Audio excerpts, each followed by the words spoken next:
calls for Minister Blayne-Simond to quit.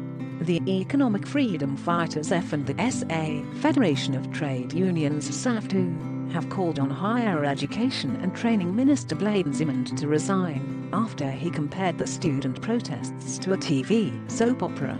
On Tuesday, Simond showed his concern over the disruptions at universities, where students called for historic debts to be scrapped and the government to deliver on the promise of free education. "Every year, it's like a soap opera now, the bold and the beautiful. Every beginning of the year there is instability," said Simond.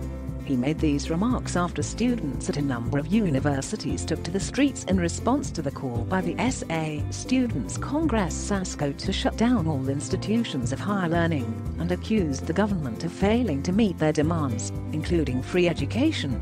SAFTU spokesperson Trevor Shaku said the statement was reckless, insensitive and insulting to the efforts made by the students, and that Simond should be fighting for free education instead of mocking those who are trying to hold the government to account.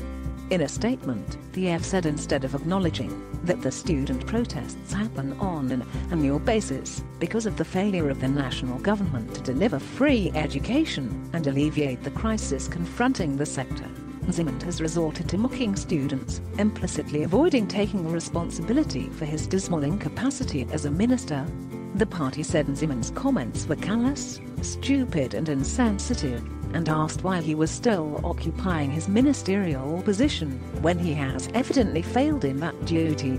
In an idiotic attempt to either be funny or exhibit some form of low-life intellect, Simond compared the valid demands of students, year in and year out, for free education to a television drama, invalidating the pain and struggles of a generation of young people.